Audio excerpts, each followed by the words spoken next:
はい、皆さんこんにちは。またちょっと久しぶりのポッドキャストになってしまったんですけど、今週はもう引っ越しとその準備とか片付けだったりで結構忙しくって、ようやく今落ち着いた感じではあるけど、まだまだ部屋の中は段ボールだらけっていう感じですね。今回の引っ越しとか家のリフォームとか、あとは私引っ越しってあんまり好きじゃないんですけど、でも新しい生活はすごくワクワクするし、新鮮で嬉しいし、部屋をきれいにできるから、そういう部分はすごく好きなんだけど、やっぱり片付けっていうのがね、そんなに好きな人はいないんじゃないかなとは思うんだけど、そういう、自分のこだわりとか、あとは、なるべくその手間とかを省きたいし、いろいろ安くやりたいなと思ってるので、結構ね、工夫してることとかあるんで、そういうお話も今日はしたいなと思います。まず、あとみんなにもぜひ聞きたいのが、私今回マンションから戸建てっていうのは一軒家ですね、に引っ越しました。もともと私はずっと実家が一軒家なので、ずっと一軒家に住んでて、その後アパートに2年ぐらい住んで、で、その後にマンションに5年間住んで、また一軒家になったっていう形なんだけど、結構さ、マンションがいいか一軒家がいいかみたいな話っていろいろ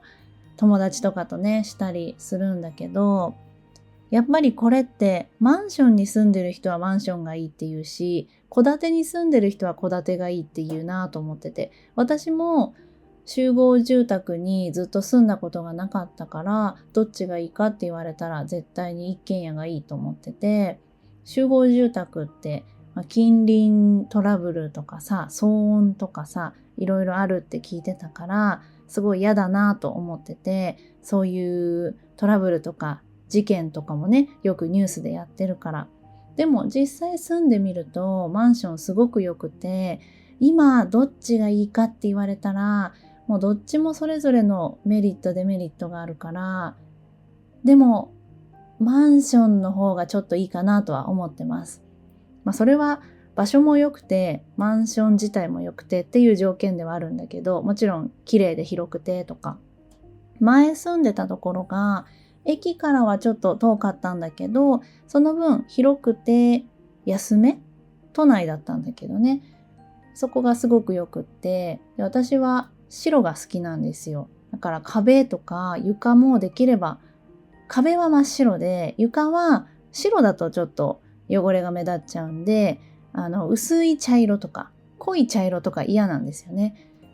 そこの部分が実は結構こだわりがあって、あんまり細かいことは気にしないんだけど、その住むところのやっぱり雰囲気とか大事じゃないですか。だってそこで私は基本仕事するし、ずっと家にいるんで。だから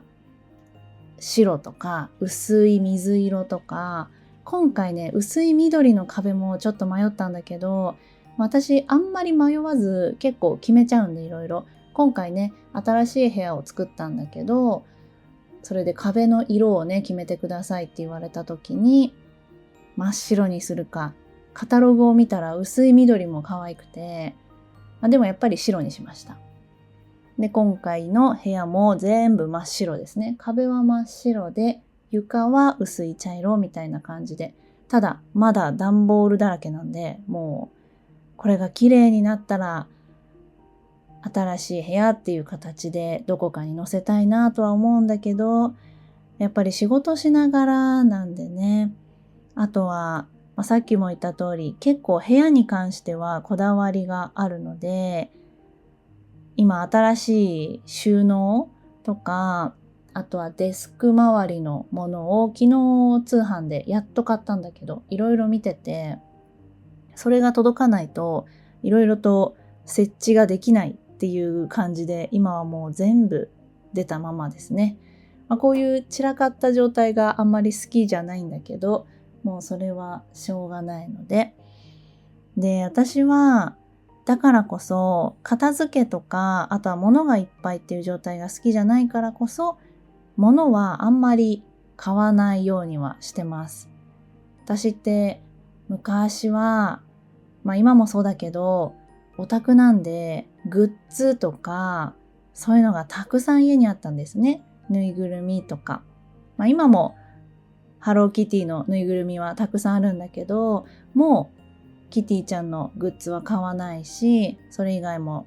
買わないんだけど、やっぱり昔の物がたくさんの部屋を経験したからこそ、それほんと無駄だったんですよ。でも無駄だったけど、その経験はすごい楽しかったし、その当時はすごい好きだったから、そういうお部屋がね、すごいなんか平成っぽい部屋だったんだよね。床も濃いピンクのキティちゃんのバラの絨毯で、壁にもいろんなもの貼ってたし、とりあえず部屋中家中いろんなもの飾ってました。それはそれで良かったけど、そこから引っ越す時がね、もちろんすごく大変で、その時にやっぱりほとんど捨てるか売るんだよね。だから、これから住む時はあんまりグッズとかを買わない、飾らない、溜め込まないようにしたいなと思って、そうすると、その後引っ越しも結構楽だし、今回も多分物は少ない方だと思います。だから引っ越しのトラックも一番大きいやつではなかったかな。一応大きめではあったんだけど、それ1台で済んだし、段ボールも40箱ぐらいで収まったかな。でも段ボール結構ちっちゃいんですけどね。すごくちっちゃい段ボールをもらって、それで収まったんで、物は少ない方だなと思います。多いのは結局洋服とかカバンも私はそんなに多くはないんだけど、それでもある程度はあるんで段ボールたくさん使うし、そういうのを含めて物は少ないですね。ただ今回ちょっと可愛いものを置きたい欲がまた蘇りまして、今いろいろ部屋のインテリアとか考えてるんだけど、可愛いものとかはちょっと置きたいなとは思ってます。ハローキティ含めてね。ただ色は白、水色、明るいグレーかな。それを中心にやりたいなとは思ってるので、そういうのもあるのでいろいろ忙しかったんだけど、で、引っ越しっていうのを私は人生でこれで何回目 ?3 回目なのかな。実家ごと引っ越したし、でその後私は家を出て一人暮らしではないけどね、同棲ですよね。そこでアパートに住んでマンションに住んでっていう形でやってたんだけど、そのアパートからマンションに引っ越すときは自分たちでやったんですよ。お友達に手伝ってもらって。で、だから使った費用っていうのはトラックをレンタルしたから、ちょっとそれいくらか忘れちゃったんだけど、そんな高くはなかったし、ちっちゃいトラックです。本当にちっちゃいトラックをレンタルして、で友達が運転してくれてっていう形で、友達に1万円お渡ししたかな。ちょっと安いかもしれないんだけど、物はそんななかったから、友達2人来てくれて、その後夜ご飯、一緒に食べてっていう形で、だからそれは引っ越し業者とかも頼まなかったから、そんなに費用はかかんなかったですよね。で、今回マンションからこの一軒家に引っ越したっていうのが、これはさすがに業者頼みました。もう大きいベッドとか大きい洗濯機とか大きいタンスがあるので、前回アパートからマンションの時は大きい家具がなかったんだよね。ちっちゃいワンルームのアパートだったんで。で、今回は業者に頼んで2件かな見積もり取ったんだけど、今回頼んだところがすごく良かったです。口コミが良かったから見積もり頼んでみて、もうその口コミ通りで人柄もいいしコスパがいいですね。今回4万円かからなかった。3万6千円プラス税っていう形でできたんで、家具の解体から家具の組み立てまでやってくれてすごい良かった。ちなみにたこ焼き引っ越しセンターっていう名前の、なんかたこ焼きってつくからすごい覚えやすいですよね。もしよかったら、多分都内だけかもしれないんだけど、引っ越しする機会があっていろいろ迷ってたら、たこ焼きを頭に入れておいてもらえたら、はい。別に PR したいわけではないんだけど、おすすめですっていう感じで。やっぱ引っ越しってほんとたくさんあって、大手から、あとは地域密着型のちょっとちっちゃいところからね、いろいろあると思うんだけど、大手の安心感もあるし、でもその分高いですよね。小さいところとか、あとは個人でやってたりするとこもあるかな。そういうところは安いけどちょっと心配だったりするよね。今回のたこ焼きさんは事前に Zoom で大きい家具を見せて、でいくらですって言ってくださって、ただやっぱり当日になってその見積もり入れてもらったやつ以外も大きいやつをやっぱ持ってってほしいなと思って、粗大ごみで出すのもちょっとめんどくさいし、そしたら当日オプションで払ってもいいからお願いしようと思ってたら、トラック入るならそのままの料金で全部持ってきますよって言ってくださって、だいたい持ってきてもらいました。ほとんどね持ってきてもらってすごく良かったですね。そこの業者選びで大成功だったのと、引っ越しの段ボールに入れる作業がなかなか進まなかったんだけど、家族にも手伝ってもらい、なんとか終わりましたね。まだね、あっちのマンションは解約が今月半ばなので、まだ1週間ぐらいあるからね、掃除が終わってないんで、やっぱなるべく掃除はしておきたいなと思うので。でも敷金って私、今回で2回目だからこういう経験が。前回は敷金は1円も返ってこなかった。2年間住んでたアパートかな。今回はどうかなっていう感じで、あれって本当に返ってくることあるのかな。なんかさすがに5年住んだんで返ってこないんじゃないかなとは思ってはいるんだけど、なんか水回りを掃除しておくといいとか言ってて、だから昨日実は元のマンションに車で行ったんだけど、ちょっとお掃除をしてきました。もう一回来週行こうかなとは思ってます。そんな感じで5年ぶりに新しい場所でということで、でも本当あれだね、よく言うじゃないですか。引っ越す前は寂しいとか、やっぱ長く住んでたところ。私全然5年間住んでたけど、全然寂しくなくって、そこのマンションとマンションの周りはすごく好きだったんだけど、最寄り駅がそんなに好きじゃなかったんですね。だから、引っ越すなら引っ越すで早く引っ越したいなとは思ってたし、ただ住んでる場所はすごい良かったから、そこは寂しかったし、やっぱすごいいいとこだったなって、本当におすすめなところだったんだけど、広かったし、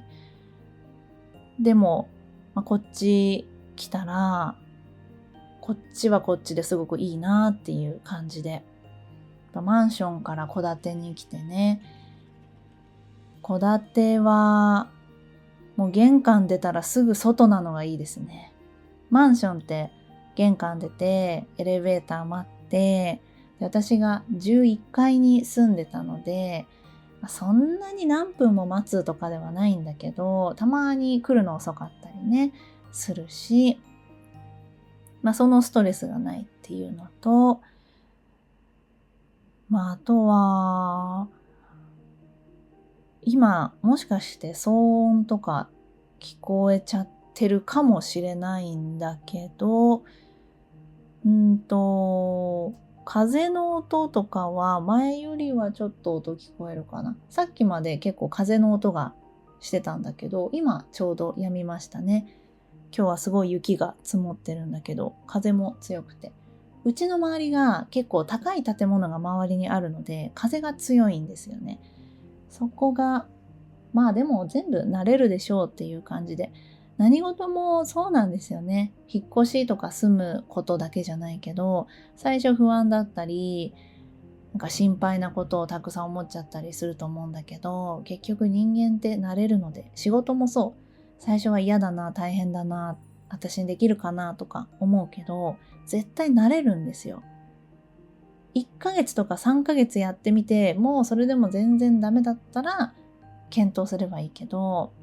もう絶対慣れます。転職先とかね、新しい仕事もそうだし。今回私は、2月、やっぱり下旬から引っ越し業者って高くなるんで、2月上旬に引っ越しできたからよかったなと思ってます。私のこだわりとしてはね、なるべく引っ越しとか、これは私だけじゃないと思うけど、安くしたいじゃないですか。なんかたまに繁忙期だと40万とか聞くことあるけど、しょうがないですけどね。サービス業でそれぐらい忙しい時期だから、だから私サービス業に対してお金を多く払うのとかは全然問題ないと思ってて、逆にもう安くやっちゃうとかわいそうというか、そのお給料が、でも一応その人のお給料は変わんないかもしれないんだけど、あんまりね安く値切ってとかはあんまり好きではないんだけど、でも結局ある程度は多めに計算されてるはずなんで、今回のリフォームもそうなんだけど、3社見積もりを取りまして、で1社は大きい会社なのかな。残りの2社は地元密着型、地域密着型で小さめの会社なんだけど、結局、安くて小さめの会社にしました。今回思ったのが、私リフォームって昔もしたことあるんだけど、その時は大きい会社に頼んで、今回はね小さい会社だったんだけど、なんで安くできるのかって私は分かってなかったんだけど、毎日来る人が違うんですよ。今回この部屋を解体する人で、次の日は壁紙貼る人、次の日はお風呂を解体する人、次の日はお風呂の壁をやる人とか、電気を通す人とか、これもしかしたら常識なのかもしれないんだけど、私はやっぱ知らなかったんで、毎回来る人が違って、でもだからこそ安くできるのかなとは思いました。あとは来る時間とかスケジュールがきっちり決められてないんですね。大まかなスケジュールはくれるんだけど、結構急に変わったりとか、やっぱり毎回来る人が違うから、その人に明日何時に来るんですか、明日何時から工事ですかって聞いても分かんないんだよね。それが大きい会社さんに昔リフォームを頼んだ時はそんなことなくって、スケジュール通りに何人かで来て、多分毎回ほぼ同じ人だったかな。それでやったりしてたんで、だから安くできるところはそういうところでね、人件費を下げながらやってるんだなと思って、それもリフォームってやっぱり難しくって、私はもちろん全然わからないんだけど、これがこの価格ですって言われて、それが妥当なのか高すぎるのか安いのかっていうのも全然わかんないんですよね。だからこそ相見積もりっていうのを取るんだけど、今回もでもやっぱり言ったら安くなるっていうのが、私あんまり値下げ交渉とか値切るってできないんですよ。日本人ってあんまそれできなくないですか？私はできないんだけど、でも言ったら安くなるらしくって、言ったら本当安くなるんですよ。だから安くしてもらいましたね。皆さんも大手だとそれが難しいかもしれないんだけど、小さめの会社、今回の引っ越し業者もそうだし、リフォーム会社もそうなんだけど、すっごい安くはもちろんできないけど、結構安くなります。だから言ってみるもんだなってね、よく言うけど、本当にそんな感じで、なかなか値切るって難しいと思うんだけど、言ってみたらね、意外となんとかなるんですよ。で、どうしてももうこれ以上は本当に安くできませんってなったら、じゃあここの部分、この壁の下の部分がちょっと塗装が剥げてたりとか、ここがちょっと風がスースーします、風が入ってきますって言ったら、そこサービスでやってくれたりとか、なんかだんだん私もそれ私の夫がうまいんですよ、そういうのね、交渉するのが。営業もやってるし、自分が交渉されてる立場だからね。で、だから私もちょっと真似してみて、トイレ今回新しくやってもらったんだけど、トイレの収納がなかったんだよね。その最初に見積もりもらってカタログもらった時に、もうトイレだけだったみたいで、私の中でトイレって上に棚があって、そこにさ、お掃除道具とかトイレットペーパー置くっていうイメージがあったんだけど、それがなかったから、ちょっと電話で言ってみて、なんか板とか余ってたらいつでもいいんでつけてくれませんかって言ったら、ああいいですよみたいな感じで次行った時についてたんですよね。本当にでも簡単な感じだけど、でもやっぱ自分でやるの大変だし、それがね、言ったらやってくれるんだと思って、ただね、やっぱ感謝の気持ちは忘れずにいきたいなと思いますね。やっぱお客さんが強くなっちゃうっていう、自分もさ、そういうサービス業もしてたからこそ、何でも言われたり、じゃあこれやらないともう契約しないぞとか、お金払わないぞとかね、そういうのは良くないですよね。それ脅しだし。だからちゃんと感謝とかそういうのを持ちながら言うと、向こうも気持ちよくやってくれるんですよね。そういうのって大事だなと思いました。こういう日本で引っ越しとかリフォームもね、もしかしたらする人いるかもしれないけど、例えば何か大きな買い物をするとか、そういうのって全部自分たちでできたりするんですけど、なんかコツとかそういうのも SNS で教えるのもいいかなってちょっと思ったんだけど、多分みんな私よりそれうまいと思って、私はそういうのは苦手だから逆に私が教わった方がいいんだけど、なんかそういう、私って日本語だけじゃなくって、日本でうまく生活していくとか、お得に生活していくみたいな、困らないような tips も発信したいなと思って、だからよくアルバイトの探し方とか、あとは荷物の送り方とか、私過去の投稿でやってたと思うんだけど、結構そういうのも好きなんですよ。てかそういうの大事だなと思って、日本語力上げることはもちろん大事なんだけど、いかに効率よく無駄なく損なく快適な暮らしができるかって、これはすごく大切だなと思って、私こういうの結構好きなんでね、そういうのもポッドキャストだったり、リリジャパニーズのメインのチャンネルはもう JLPT N2、N1 だけでいこうと思ってて、やっぱりそういう方たちがフォローしてくださってるんでね、そこでは発信しないんだけど、インスタとかポッドキャストで発信していきたいなとは思います。今回インテリア家具とか結構こだわりあるんで、私いろんなとこで見てるんですよ。実際店舗に行ったりとか、通販で見たりとか。結局ニトリにしました。全部。ニトリの収納はもういらないんだけど、デスク周りね、もうありすぎるじゃないですか。ネットで見たらもう安いものもたくさんあるし、でも本当に私は失敗したくないんですごい見るんですよ。で、ニトリにも3回ぐらい行ったんだけど、その結果、やっぱりニトリのこのデスクの横に置く棚がいいと思って、白くて、